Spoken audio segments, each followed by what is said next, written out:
cedar pine and sandalwood, 3 alphas, 1 bond. I thought the darkness of my ruined eyes was the worst thing that could happen to me. Then I smelled it. Beneath their heavy, familiar musk, there was a sharp, sickly sweet tang of artificial peach. A stranger's sweat. They thought my blindness meant I couldn't see the truth. They were wrong. This is the story of how my broken world shattered completely and how I stumbled blindly into the arms of the one man they hated most. 4 months into the permanent darkness, you stop expecting the lights to come back on. You stop waiting for shapes to materialize out of the grey static that replaces your vision. Instead, you learn the geography of your cage. I sat on the edge of the California King mattress, running the pad of my thumb over the raised geometric stitching of the duvet. The silk was smooth. It always felt cold lately. The penthouse was temperature-controlled to a constant 68 degrees, a preference Redding insisted on to keep the air feeling crisp, but without the sun to warm my skin, the chill just seeped into my joints. I dragged my thumb back and forth, stitch smooth, a metronome for the waiting. The private elevator dinged at the end of the hall. A soft, pneumatic hiss, followed by the heavy thud of the security door clicking shut. They were home. Usually the arrival of my triplets was a tidal wave. Before my optic nerves deteriorated, it was a visual overload of broad shoulders, tailored suits, and identical sharp jawlines. Now it was a sensory avalanche. Redding Reese and Reed Dixon. Their scents were meant to complement each other, a woodland trifecta, designed by genetics to overwhelm and subdue any omega in their path. Redding was sharp, pine authoritative, and biting. Reese was cedar warmer, smoother. Reed was heavy sandalwood, grounding and dense. I turned my head toward the bedroom door, dropping my hands to my lap. The floorboards vibrated slightly beneath my bare feet. 3 sets of footsteps. I waited for the rush. I waited for the door to swing open, for the heavy weight of 3 alpha bodies to crowd onto the mattress, burying their faces in my neck, inhaling my natural scent to wash away the stress of the boardroom. The door handle clicked. The hinges swung silently. But the rush didn't come. They lingered in the doorway. I could hear the microscopic scrape of a leather sole shifting on the hardwood. Someone cleared their throat. It sounded like Reese. "Jesse," Redding said. His voice was a low baritone, vibrating in my chest, but it lacked the usual possessive purr. It sounded tight, strained. "You're still awake." "It's only 9. I said, my voice sounding thin in the massive room. They finally moved forward, and the air displacement pushed their scents toward me. My lungs expanded automatically, seeking the comfort of my bonded mates, seeking the pine, the cedar, the sandalwood. The breath hitched in my throat. My chest seized. It wasn't just them. Riding on top of their heavy musk, woven into the fabric of their suits, and clinging to the sweat on their skin, was something entirely foreign. It was bright, artificial, and sickeningly sweet. Peach. Cheap vanilla. The distinct, sour, sweet tang of an unbonded omega in high arousal. I froze. My brain misfired desperately trying to categorize the smell as a new hand soap, a strange cocktail, an accident in a crowded elevator. But instinct doesn't lie. The omega biology inside me reacted violently. The hairs on my arm stood up. A wave of profound, nauseating betrayal crashed into my stomach. I tasted something metallic in the back of my throat, like old blood. We brought dinner. Reed muttered his footsteps approaching the bed. The mattress dipped as he sat beside me. The peach scent billowed, choking me. It was on his hands. I didn't scream. I didn't demand answers. The movies make betrayal look heroic, full of righteous fury and immediate retribution. Reality is much uglier. Reality is feeling pathetic. I was blind, sitting in a multi-million-dollar penthouse owned by the men who marked me wearing clothes they bought eating food they paid for. Where the hell was I going to go? I'm not hungry. I whispered, pulling my knees up to my chest, creating a physical barrier. Reed reached out his thick fingers, brushing the nape of my neck. I flinched violently. My shoulder hit the headboard. The silence in the room grew heavy, thick. I could hear Redding's sharp intake of breath near the doorway. "Don't be dramatic, Jesse." Redding said, the authority bleeding back into his tone. "He just wanted to touch you. We've had a long day." "I have a headache," I lied. The words tasted like ash. I slid down onto the pillows, turning my back to them, pulling the duvet up over my shoulders. I breathed through my mouth to avoid the cloying stench of the stranger on their skin. "Fine. Sulk, then." Reese sighed, the sound dismissive. The mattress shifted as Reed stood up. "We have early meetings anyway," Redding added. "Sleep it off, Jess." Their footsteps retreated. The door clicked shut. I lay there in the dark, the same dark I lived in every hour of the day, and listened to the faint hum of the air conditioning. I lowered my hand over the edge of the bed, my fingertips grazing the hardwood floor. I felt the faintest trace of dust near the baseboard. I pressed my nails into it, grinding the dirt under my skin, needing something real, something gritty to anchor me to the earth while my entire reality splintered. The next morning, the penthouse was empty. The lingering phantom smells of coffee and burnt toast told me they had eaten and left. I dragged myself out of bed, grabbing my white cane from the nightstand. The aluminum felt heavy in my palm. I navigated the apartment using the memory map burned into my brain. 14 steps from the bedroom to the hallway. Turn right, 8 steps to the master bathroom, 6 steps to the laundry room. I stood in front of the chrome hamper. My hands were shaking. I hated myself for doing this. It felt desperate, like scraping the bottom of a barrel for splinters just to prove the wood was rotting. But the doubt in my head was a cancer, and I needed to know. I dropped the cane. It clattered loudly against the tile. I reached blindly into the hamper, my fingers sorting through the discarded clothes from the night before. I felt the stiff collar of Redding's dress shirt, the soft cashmere of Reese's sweater, the heavy denim of Reed's jeans. I pulled Reese's sweater up to my face and buried my nose in the fabric. I gagged. The smell was concentrated here, overwhelming. The artificial peach, the cheap vanilla, and the unmistakable musky saltiness of alpha arousal. It wasn't just a brush in a crowded room. The scent was rubbed deep into the fibers. There was another texture, too. I ran my fingers over the shoulder of the sweater. Tangled in the cashmere were long, coarse strands of hair. My hair was soft fine and chopped short. These were thick, slick with product. I dropped the sweater as if it had burned me. I fell back against the washing machine, the cold metal biting through my thin t-shirt.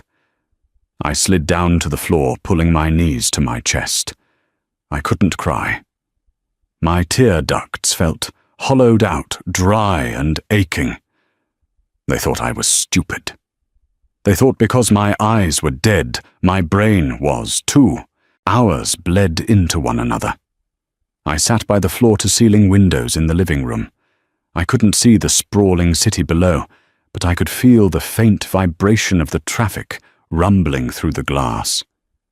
When the lock clicked at 7 in the evening, I was still sitting there, rigid a statue in my own home. "Jess," Reed's voice called out. "We got takeout? That Italian place you like?"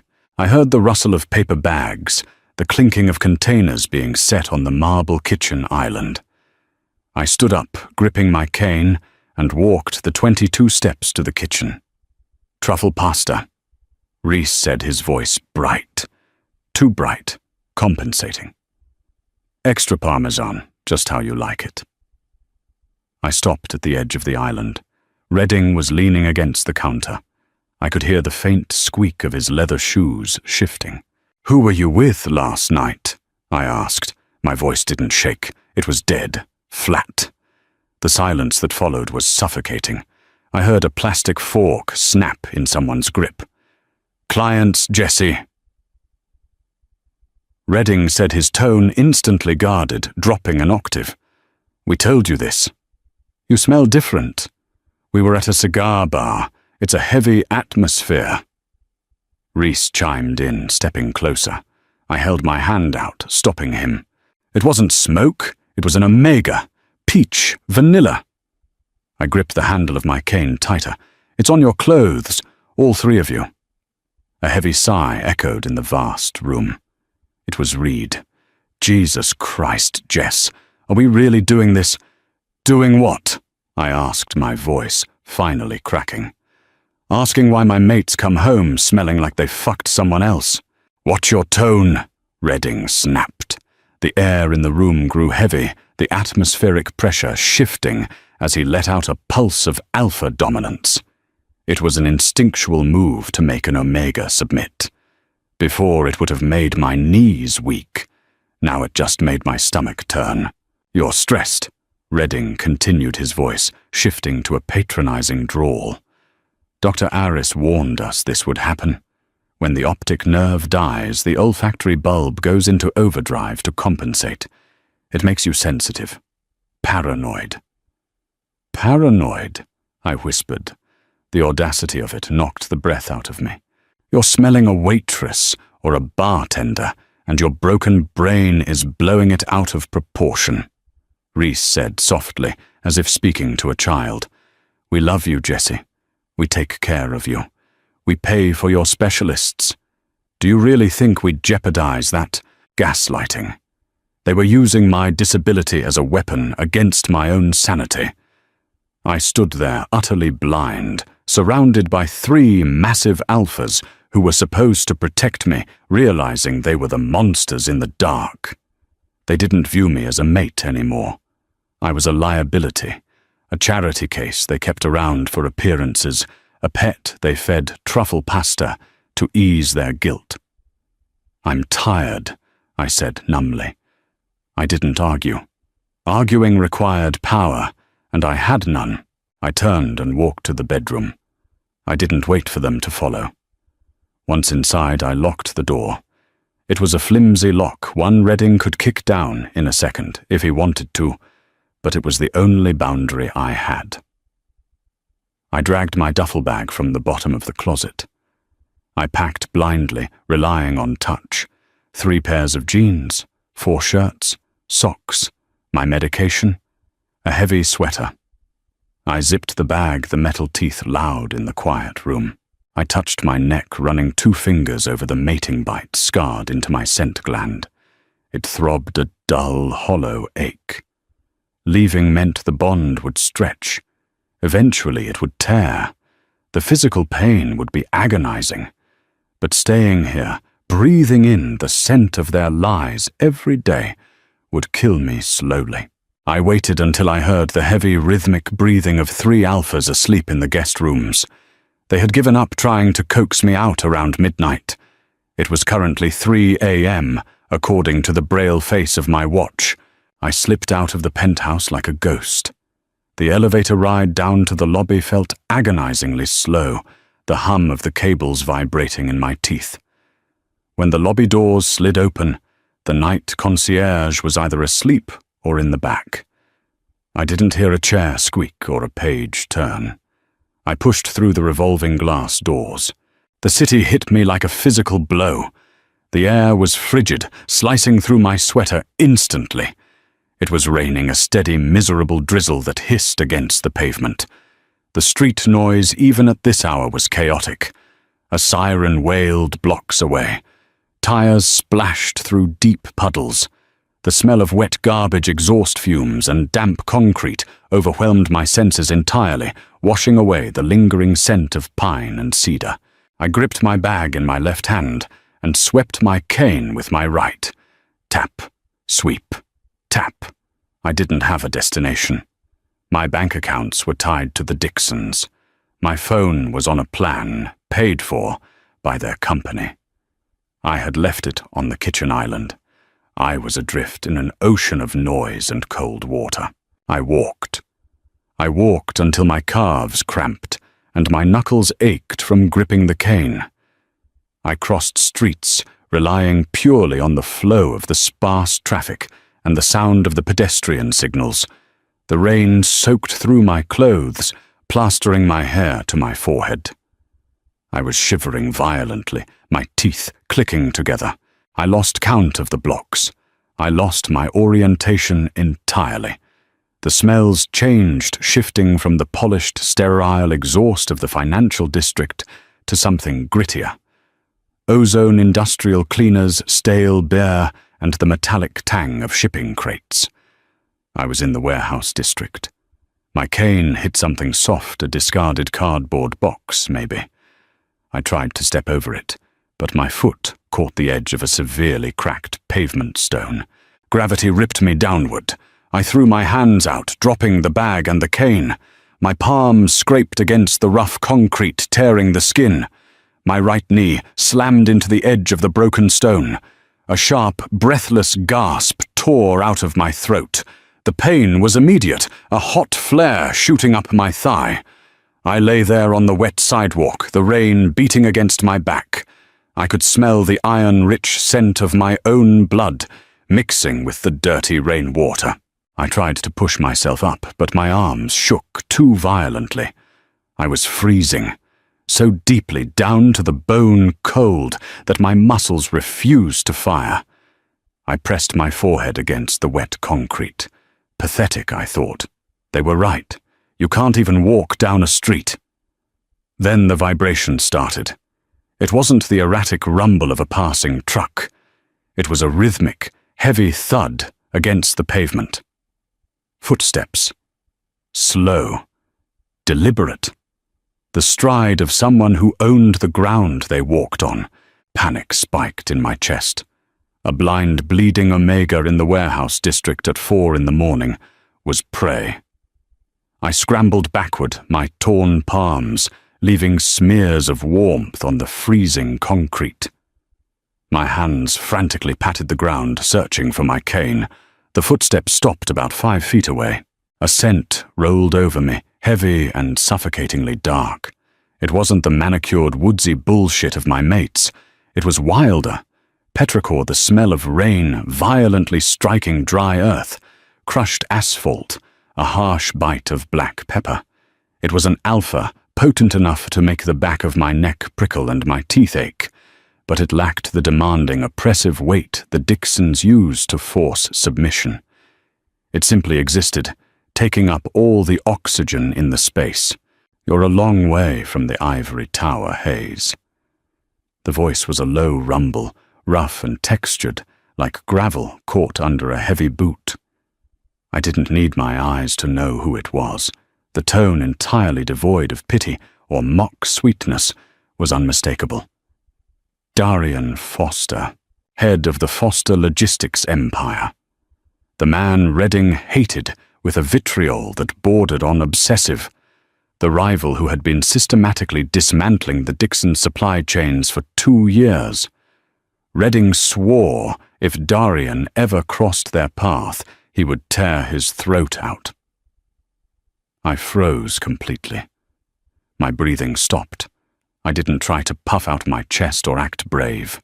I cowered, pulling my injured knee to my chest, my bloody hands hovering in the air. I was in enemy territory. "Please," I whispered. The word tasted pathetic, but it was all I had. I don't have anything to do with their business." I heard the rustle of a heavy fabric, a trench coat, maybe. Darian crouched down. The petrichor scent thickened, wrapping around me, blocking out the smell of the garbage and the exhaust. He didn't grab me. He didn't flood the air with dominance to quiet me. A large, warm hand simply pressed flat against the top of my left shoulder. It wasn't a restraint. It was just a weight. A tether.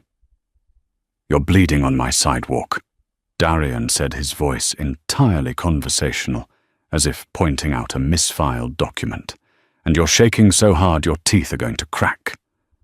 I swallowed hard, shivering uncontrollably. I lost my cane.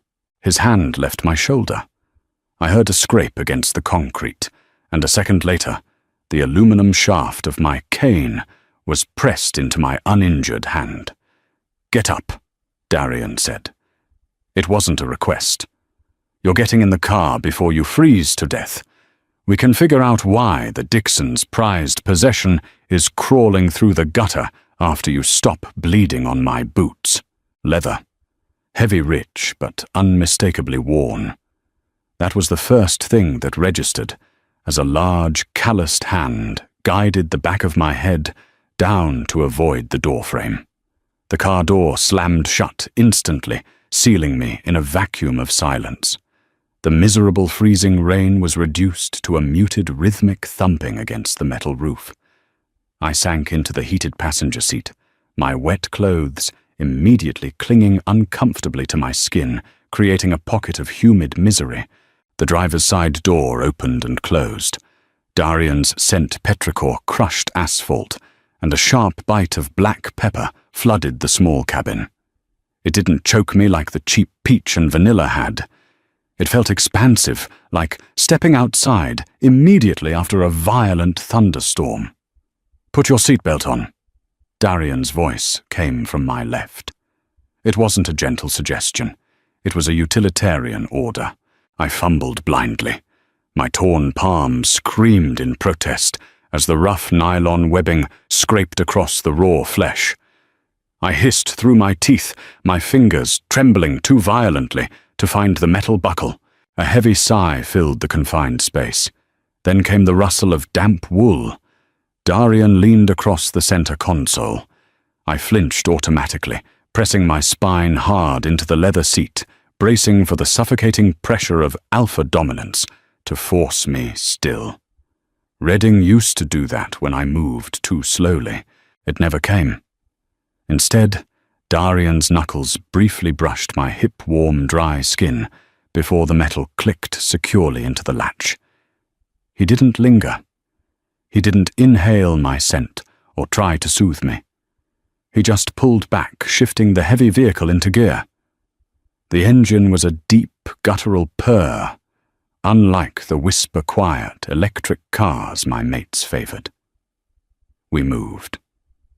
I gripped the frayed edge of my ruined sweater, feeling the vibrations of the road rumble up through the floorboards. "Where are you taking me?" My voice cracked. It sounded pathetic, weak. "My place," Darian replied flatly. "Unless you have a preferred gutter in this district. They'll look for me. Let them." He took a sharp turn, the tires gripping the wet asphalt. "Redding Dixon thinks he owns the city because his name is on a few glass towers downtown. He doesn't own the south side, and he certainly doesn't own my front door." The ride was a blur of exhaustion and radiating pain from my busted knee. I pressed my cheek against the cold glass of the window, fighting the urge to throw up. My scent gland, the heavily scarred tissue on the side of my neck, throbbed. A low, persistent ache was starting to build at the base of my skull, the biological manifestation of physical distance from my bonded mates. It felt like a rusty fishhook embedded in my skin, slowly being pulled taut. The car slowed, crunching over loose gravel, then smoothed out onto concrete. A heavy garage door groaned shut behind us, cutting off the sound of the rain completely. "We're here," Darian announced. The engine cut. Getting out was a humiliating ordeal. My injured knee had stiffened entirely during the drive. When I put weight on my right foot, my leg buckled like wet paper. I would have hit the oil-stained concrete floor if a heavy arm hadn't hooked firmly around my waist. "Easy," Darian grunted, taking almost all my weight effortlessly. His chest was a wall of solid muscle beneath his wet coat. "Stop trying to prove a point, Hayes. Lean on me." I hated it. I hated needing the rival of the men who broke me. But I leaned. We navigated a short set of stairs, a heavy metal fire door, and then the atmosphere fundamentally changed. The air inside his home was warm, smelling faintly of wood smoke, old paper, and the sharp acidic tang of espresso. It wasn't the sterile temperature-controlled void of the Dixon penthouse. It felt lived in. It felt messy. Darian deposited me onto something soft, a deep fabric sofa, judging by the texture. Not imported Italian leather. Not silk. Just thick, worn cotton. "Stay," he commanded. I heard his heavy boots retreat across what sounded like reclaimed hardwood floors. Water ran. Cabinets opened and closed with loud thuds. He returned a minute later. The couch dipped significantly as he sat near my feet. "Give me your hands." I hesitated, keeping them curled tightly against my chest. "Hayes," he said, his voice dropping an octave, losing its conversational edge. "You have street gravel embedded in your palms. I can either dig it out now, or you can go to a free clinic tomorrow and answer a lot of uncomfortable questions about domestic abuse. Hands. Now." I extended them, slowly shaking. His fingers wrapped around my wrists. His grip was entirely functional, firm enough to keep me steady, loose enough to pull away if I truly panicked. Liquid soaked into a thick cloth. Then liquid fire. I jerked violently as the industrial-strength antiseptic hit the open wounds. A pathetic whimper escaped my throat before I could swallow it. I bit down on my lower lip, hard enough to taste copper. "Breathe," Darian instructed. He didn't apologize. He didn't coo at me like Reese would have, promising it would be okay, while simultaneously treating me like a toddler. He just worked quickly, efficiently, wiping away the dirt and blood. "It burns. It's supposed to." He wrapped thick gauze around my palms, securing it with medical tape. He then moved to my knee, taking a pair of shears and cutting the wet denim of my jeans straight up the seam to expose the bruised, swollen flesh. He cleaned that too, his touch, clinical but surprisingly careful, around the worst of the swelling. "Why are you doing this?" I finally asked, my voice barely above a whisper. "Redding is a narcissistic prick who runs a sloppy shipping conglomerate," Darian interrupted, tossing the dirty supplies onto a nearby table with a clatter. "I don't care about his business tonight. I care that a blind Omega was bleeding on my property. My hostility toward your mates doesn't negate my basic humanity." He stood up, his knees popping slightly. "There's a guest room down the hall. First door on the left. Bed is made. Bathroom attached. Go sleep. We'll deal with the fallout when the sun is up." He didn't offer a dry change of clothes. He didn't offer to guide me or tuck me in. He just walked away, leaving me to navigate the unfamiliar dark space entirely alone. And strangely, that complete lack of coddling was the most grounding thing I had experienced in 4 months. Pain woke me. It wasn't a sharp, sudden agony, but a deep, nauseating ache radiating outward from the mating bite on my neck. It felt as if a hot iron was being pressed directly into the scarred tissue, twisting slowly. I gasped, my eyes flying open to their usual suffocating wall of static grey. I curled into a tight ball, my gauze-wrapped hands clutching the collar of my damp, ruined sweater. I was shivering, violently cold sweat beading on my forehead and rolling into my hairline. The bond. It was stretching. I was miles away from the Dixons physically and emotionally, and the biological tether that connected us was screaming in protest. It was a visceral, horrifying reminder that betrayal wasn't just a mental hurdle. For an Omega, it was a biological tearing. My body still craved the men my mind knew were toxic. I forced myself to sit up, my knee throbbing in time with my accelerated pulse. The sheets beneath me were crisp linen, rougher than what I was used to, smelling faintly of cheap laundry detergent and deeply of Darian's black pepper scent. It was overwhelming, but entirely devoid of the cloying peach that had haunted my own bed. I swung my legs over the edge of the mattress. My bare feet hit a thick, scratchy woolen rug. I needed water. I needed a distraction before the phantom pain in my neck drove me into a full-blown panic attack. I grabbed my aluminum cane from where I'd leaned it against the nightstand, a small mercy that Darian had placed it exactly where I could find it. I tapped my way out of the bedroom, trailing my bandaged fingers along the hallway wall. The plaster was textured slightly uneven, a stark contrast to the perfectly smooth drywall of the penthouse. The smell of dark roast coffee pulled me toward what I assumed was the kitchen. The sound of a heavy mug clinking against a ceramic saucer confirmed it. "You're awake." Darian's voice drifted from my left. It sounded rougher in the morning, dragging with sleep and exhaustion. "There's a wooden stool right in front of you. Sit down before you fall over." I found the stool with my cane and lowered myself onto it. The kitchen felt warm. I could hear the faint, uneven hum of an older refrigerator. "Coffee?" he asked. "Please." A heavy ceramic mug slid across the counter, bumping gently against my bandaged knuckles. I wrapped my hands around it, letting the intense heat seep through the gauze into my aching joints. "Black," Darian stated. "I don't keep sugar or milk." "That's fine." I took a sip. It was bitter strong enough to strip paint, and exactly what I needed. It burned its way down my throat, temporarily distracting me from the throbbing in my neck. "You look like hell," Darian noted casually. The scrape of a chair indicated he was sitting across the island from me. "Your scent gland is inflamed. It's radiating heat from here. The bond is pulling."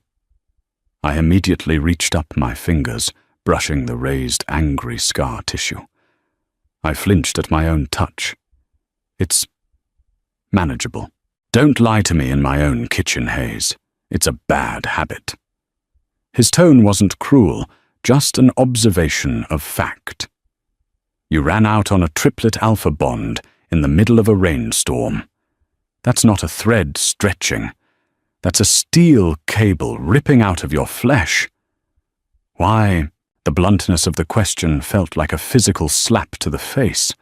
The Dixons would have danced around it, manipulating the conversation, gaslighting me, until I felt like I was the one who owed them an explanation for being upset. Darian just threw the reality on the table like a slab of raw meat. My chest tightened.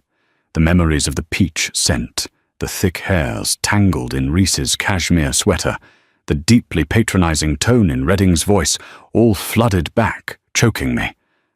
My throat closed up. I gripped the mug tighter, my knuckles popping. I started, then stopped. How do you explain the utter humiliation of being broken, discarded, and manipulated by the men who literally marked your soul? They brought someone else home. Silence stretched across the kitchen. The refrigerator hummed louder. The rain outside had stopped, replaced by the distant aggressive drone of morning traffic. I waited for the punchline. I expected him to laugh, to mock the great Redding Dixon's infidelity, to use my pathetic situation as ammunition for his corporate war. "An Omega?" Darian finally asked. His voice was entirely devoid of triumph or amusement. It was unnervingly flat. "Yes." I stared blankly into the grey void, speaking to the empty air between us. I smelled it on their clothes, on their hands. When I confronted them, they told me my blindness was making me paranoid. They told me my brain was misfiring to compensate for my dead eyes. A sharp, sudden noise startled me. It sounded like a heavy ceramic plate being slammed down onto the granite counter. I flinched backward, nearly knocking my stool over. "Cowards!" Darian snarled. The sudden violent venom in his voice was shocking. The ambient petrichor scent in the room darkened instantly, growing heavy and oppressive, smelling like an incoming hurricane. To cheat is one thing. To weaponize your physical disability to cover their tracks, that is the act of pathetic, spineless cowards. I swallowed hard the unexpected defense, leaving me completely off balance. "You hate them." "I hate their business practices." Darian corrected his tone, still sharp with visceral disgust. "I hate their arrogance. But I don't hate them enough to take pleasure in watching them break their own mate. That's a line you don't cross. Not even in war." I slumped forward, resting my elbows on the counter, hiding my face in my bandaged hands. The tears I couldn't shed yesterday suddenly burned hot and fast at the corners of my dead eyes. I felt utterly pathetic.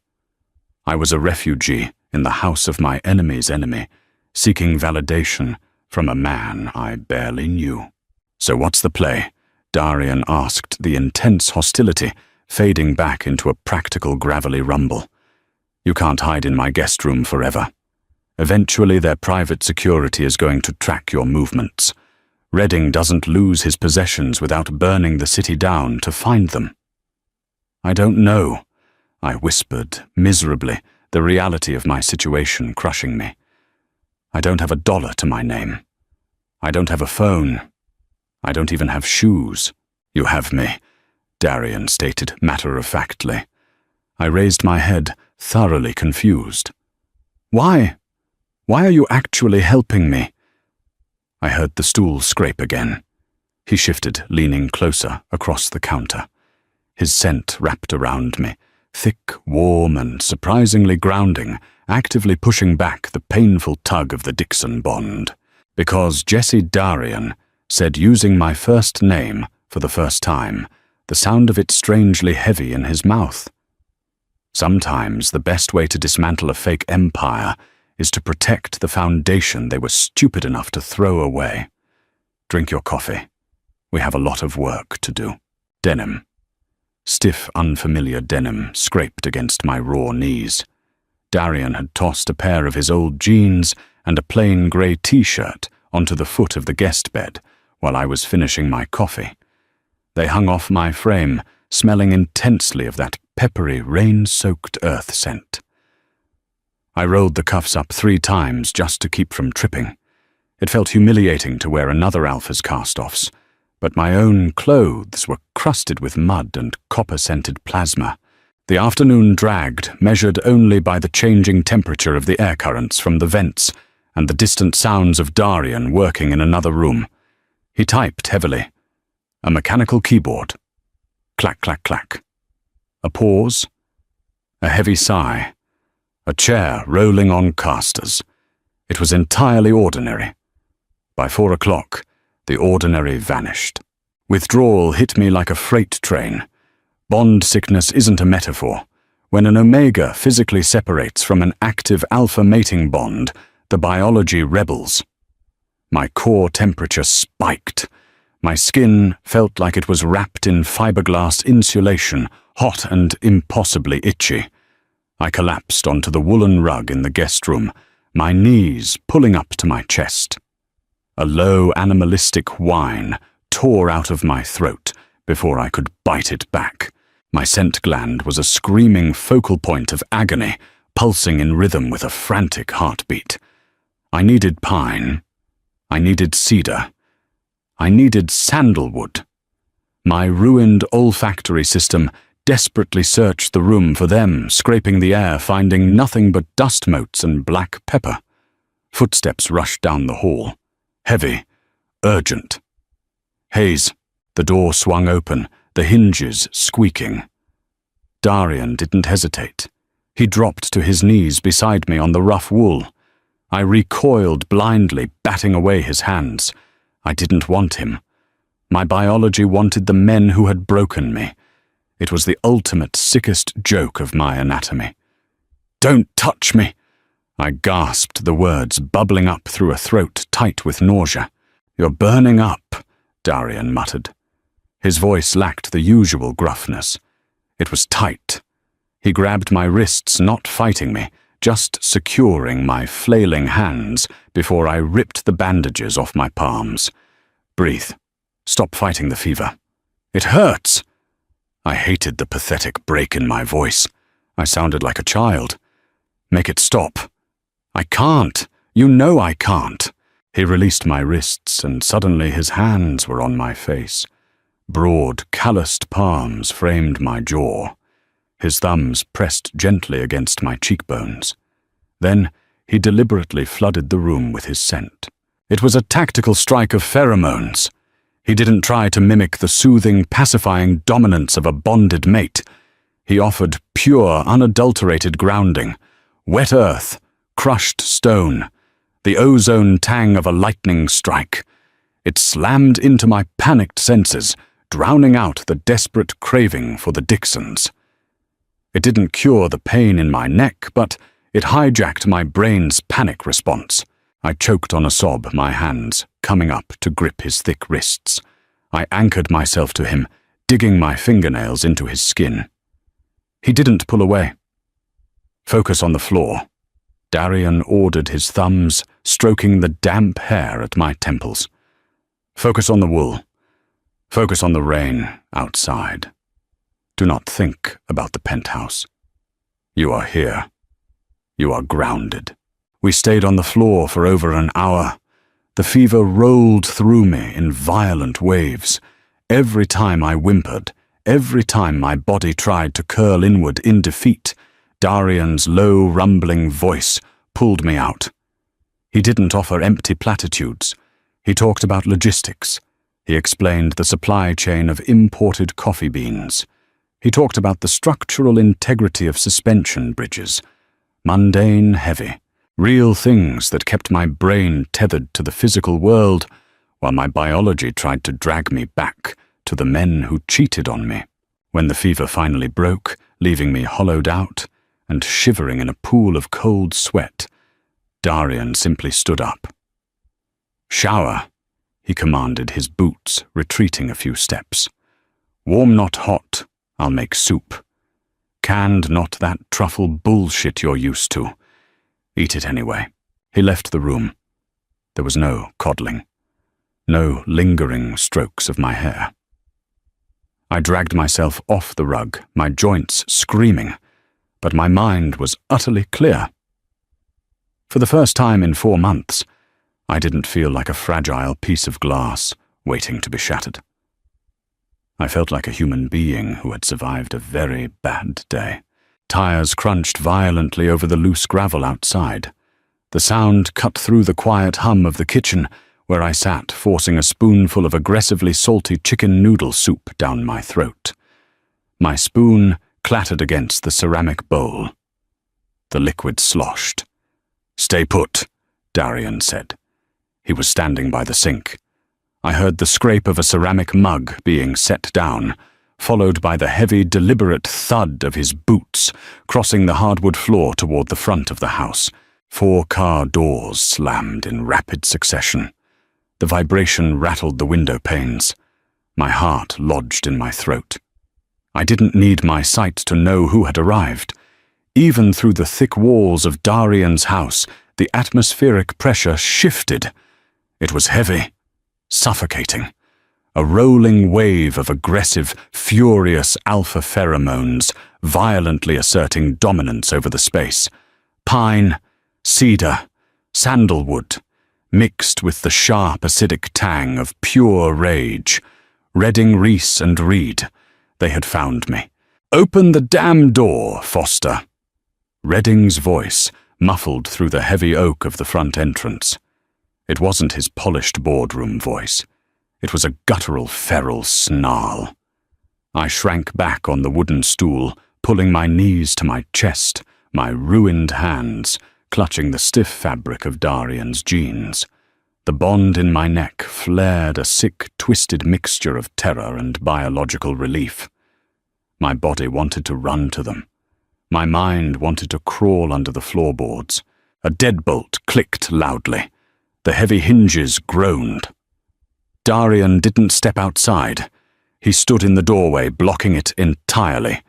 His petrichor scent surged forward, crashing into the Dixon Triad's woodsy musk, like a concrete wall meeting a tidal wave. The air in the house grew so thick, I could practically taste the tension on my tongue. "You're trespassing, Dixon," Darian said. His voice was utterly flat. No yelling, no posturing, just absolute immovable fact. Where is he? That was Reese. The cedar scent flared, frantic and sharp. "We tracked his phone to a dumpster 3 blocks from your warehouse. We know you have him." "He's inside," Darian confirmed easily. It was the exact opposite of what I expected. No denial, no stalling. "He's eating soup. He looks like hell." "Step aside," Redding barked. I heard the rustle of a heavy suit jacket, the microscopic shift of leather shoes on the porch, as he prepared to physically force his way in. No. A single syllable. "You think you can take all 3 of us?" Foster Reed chimed in his sandalwood scent, heavy and menacing. "He is our bonded mate. You are interfering with a legal and biological union. I will tear this house down to the studs. You won't get past the threshold," Darian replied, his tone dropping into a dangerous gravelly register. "You broke your toy Redding. You dragged your infidelity into his home, gaslit him when his senses picked it up and let him wander into a storm, completely blind. You forfeited your biological rights the second he bled on my pavement. He's confused." Redding hissed the lie so practiced it sounded almost believable. "The blindness. His brain is compensating, creating false realities. He needs his doctors. He needs us." "He needs a fucking apology," Darian snapped. The sudden spike in his volume made me flinch. "But you're too arrogant for that. You just want your property back before the board members realize the perfect Dixon Triad is a sham." Silence stretched. A thick, violent silence. Jesse Redding called out, bypassing Darian, entirely projecting his voice into the house. "Jesse, come here, right now. We're going home. Stop this childish tantrum." His voice carried the heavy weight of an alpha command. It was a compulsion. My muscles twitched. My feet hit the floorboards automatically. My body desperately wanted to obey, to smooth over the conflict, to return to the cold silk sheets and pretend the peach scent never existed. I stood up. I gripped my white aluminum cane, my bandaged knuckles, screaming in protest. I walked out of the kitchen. 7 steps down the hall. "See," Redding said, his tone dripping with smug relief. "He knows who he belongs to. Move, Foster." I stopped 10 feet from the open doorway. The cold evening air rushed in, carrying the scent of my mates. They smelled like home, and they smelled like lies. "Jesse," Reese said softly, pleadingly. "Please, baby. Let's go home. We can fix this." I swallowed the bile rising in my throat. I didn't feel brave. I felt sick. My legs were shaking so hard I had to lean heavily on the cane. I didn't have a grand speech prepared. "Who was it?" I asked. My voice sounded thin, raspy from the fever. The silence returned. I heard Reed shift uncomfortably. "Jesse, this isn't the place," Redding started. "Who was it?" I screamed. The sound tore out of me, jagged and raw, echoing off the hallway walls. I had never raised my voice at them. Never. The sheer force of it shocked even me. A heavy sigh. It was Reed. A bartender. At the cigar lounge. It meant nothing, Jess. We were stressed. It was purely physical. She didn't mean anything. The truth. The ugly, pathetic, mundane truth. It wasn't a misunderstanding. It wasn't my broken brain. They had fucked someone else, came home, and told me I was crazy. A strange calm washed over me. The frantic pulling of the bond in my neck didn't stop, but the emotional tether, the desperate need for their validation, snapped clean in two. "Close the door, Darian," I said softly. "Jesse, don't you dare!" Redding growled the alpha command, returning laced with genuine panic this time. "You walk out that door, you don't come back. You have nothing without us." "I know," I whispered into the empty air. I gripped the cane tighter, anchoring myself to the present. "Close it." Darian didn't hesitate. He didn't offer a parting threat. He simply stepped back and slammed the heavy oak door shut, throwing the deadbolt with a loud metallic clack. The sudden severance of their direct sense hit me like a physical blow. My knees buckled. Darian caught me before I hit the floor, his massive arms wrapped around my shoulders, hauling me up. He smelled like sweat, black pepper, and adrenaline. "Breathe haze," he rumbled against my ear. "They're going to destroy you." I choked out a dry sob, racking my ribs. "He'll ruin your business. He'll ruin everything." "Let him try," Darian grunted, half carrying me back toward the kitchen. I've been looking for an excuse to burn the Dixon Empire to the ground for years. Looks like I finally found my match. Mornings shifted from a time of quiet dread into a predictable sanctuary. My routine no longer involved waiting for the artificial rush of tailored suits and suffocating alpha dominance to dictate my mood. Instead, I learned the rough geography of Darian's kitchen. I memorized the exact angle of the heavy ceramic mug handle, the deep gouge in the wooden stool where my thumb naturally rested, and the low, uneven mechanical rattle of his ancient refrigerator. The Dixon bond didn't die a quick or merciful death. It was a parasite deeply embedded in my biology, slowly starving over the course of 8 weeks. Some days the ache in my scent gland was merely a dull throb, a phantom limb reminding me of a severed connection. Other days the withdrawal was a violent physical strike. It hit worst on a Tuesday afternoon. I was sitting on the woolen rug in the study, listening to the heavy, rhythmic clack-clack-clack of Darian's mechanical keyboard. Without warning, a wave of nausea so intense it blurred the edges of my hearing crashed over me. My skin flushed violently, a sheet of sudden, uncomfortable heat radiating from the scar on my neck. My biology panicked, screaming for pine, begging for cedar, demanding the heavy suppression of sandalwood. I doubled over my forehead, hitting the rough floorboards. I bit the inside of my cheek until the sharp, metallic tang of copper flooded my mouth. I didn't want to make a sound. I wanted to endure it silently. The typing stopped. The silence in the room was absolute, save for my ragged, shallow breathing. I heard the squeak of his office chair rolling back then, the heavy thud of his boots crossing the room. Darian didn't hover. He dropped onto the floor beside me, his large frame settling onto the hardwood with a solid grounding weight.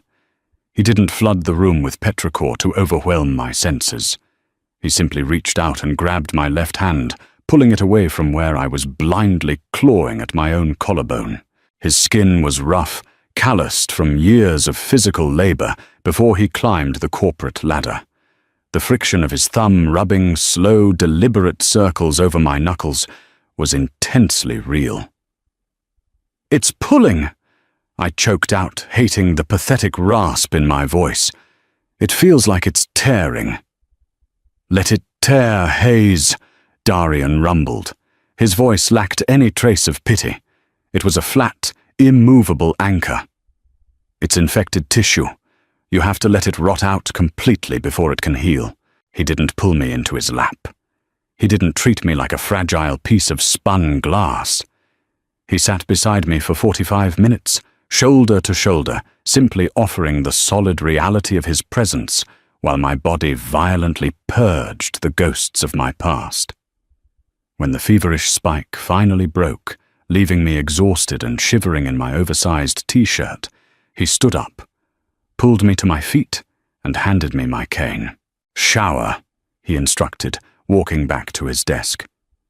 "Then we're going over the new layout of the warehouse. I need a second opinion on the acoustic dampening." It was a brilliant tactic. He treated me like a partner, an equal intellect, entirely bypassing my disability.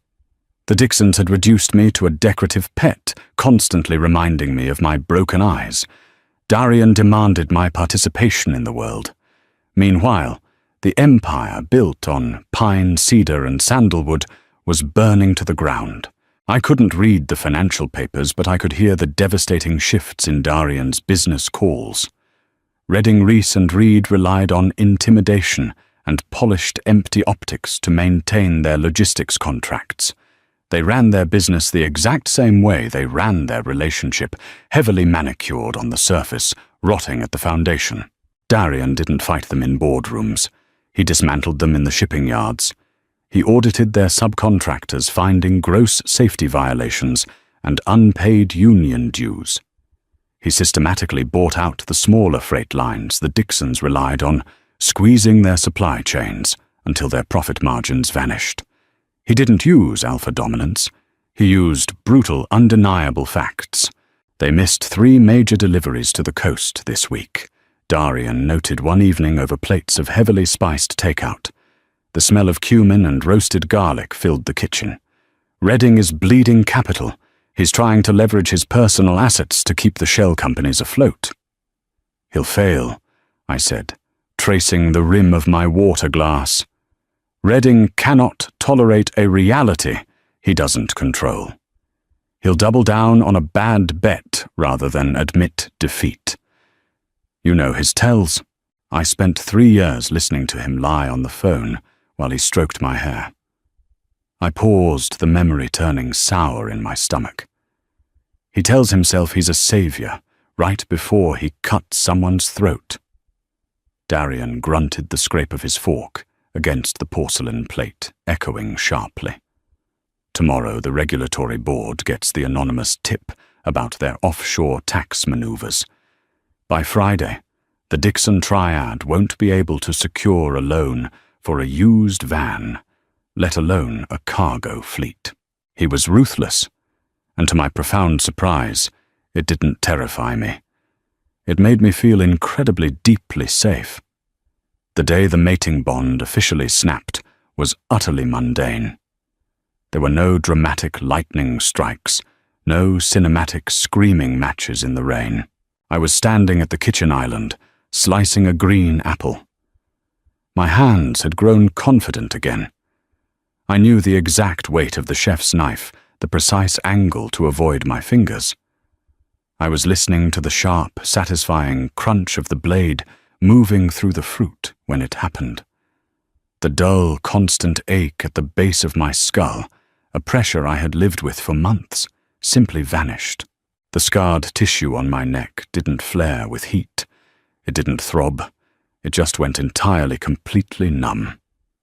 The biological tether stretched paper-thin by distance betrayal, and time finally dissolved into nothingness. The unnatural craving for the scent of the men who broke me was erased, leaving behind a vast, quiet emptiness. I dropped the knife. It clattered loudly against the granite counter. I reached up, pressing 2 fingers against my scent gland. It felt like regular skin. A little raised, a little uneven, but entirely dead to the past. "Jesse." Darian's heavy boots stopped at the threshold of the kitchen. I turned my face toward the sound of his voice. I took a deep breath, pulling the air into my lungs. I didn't smell ghosts anymore. I smelled him. The sharp bite of black pepper, the heavy grounding weight of wet earth. Petrichor.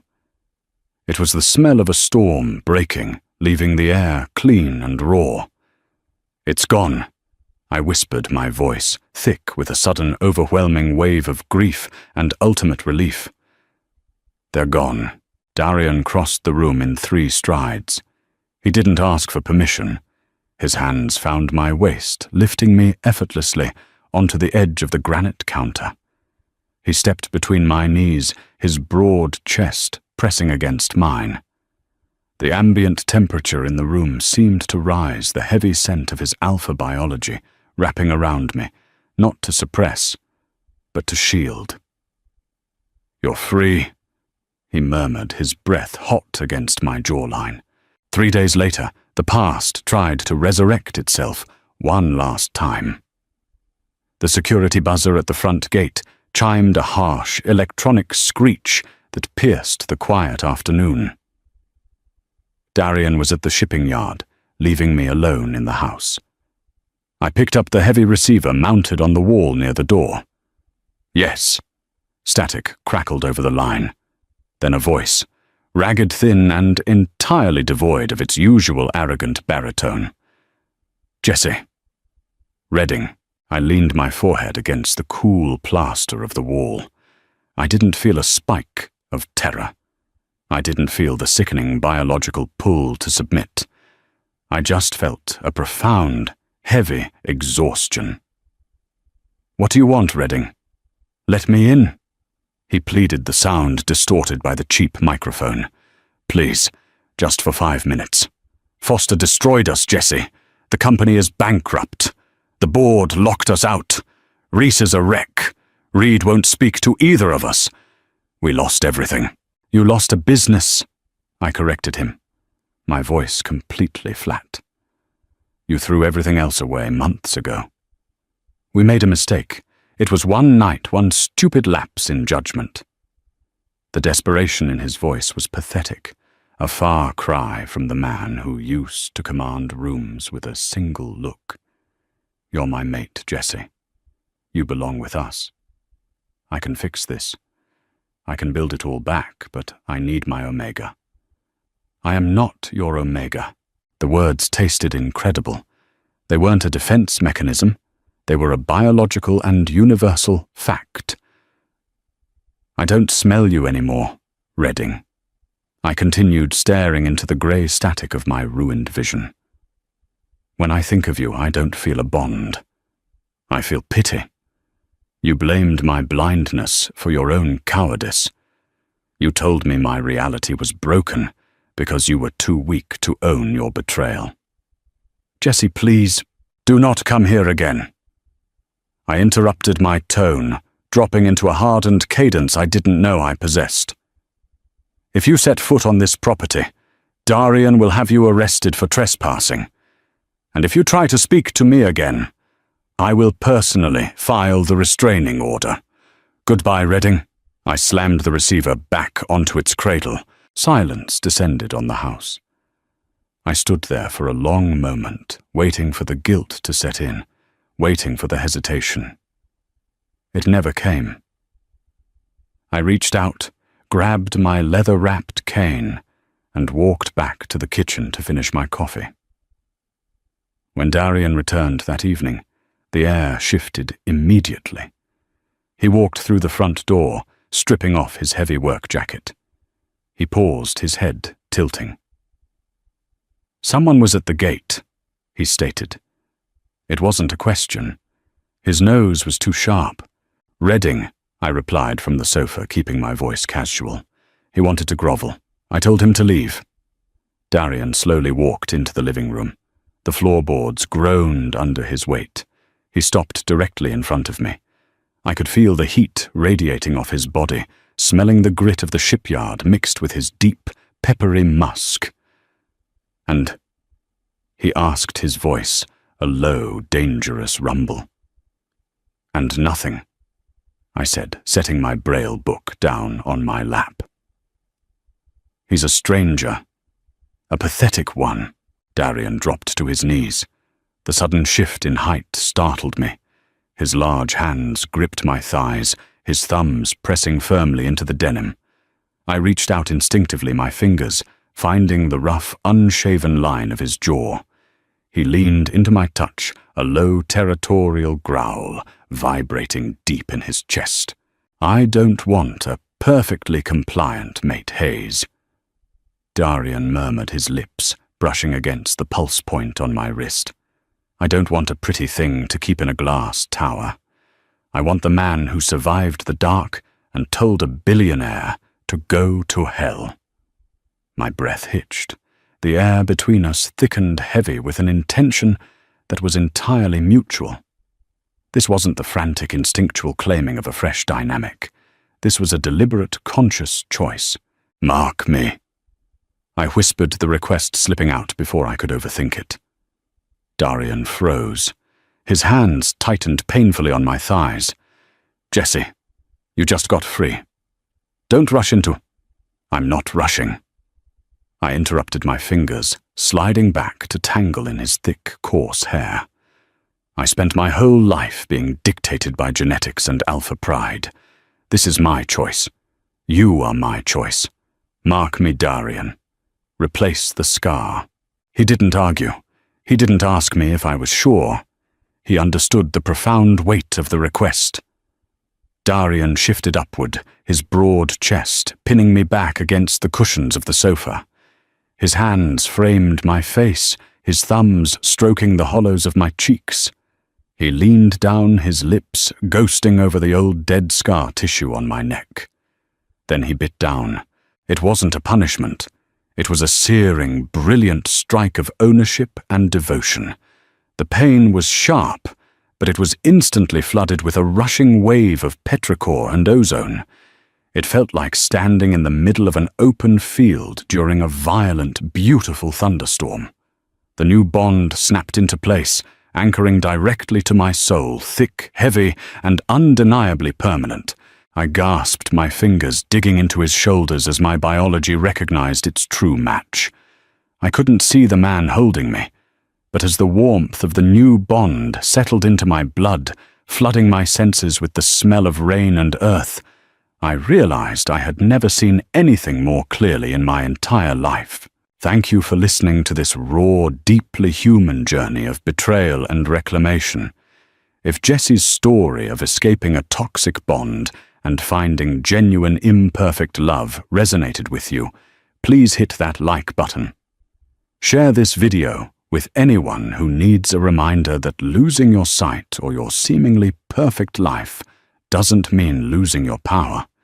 Your support helps bring more grounded, emotional Omegaverse stories to life. Don't forget to subscribe to the channel and turn on notifications so you never miss a chapter. Drop a comment below. What would you have done in Jesse's shoes? We want to know.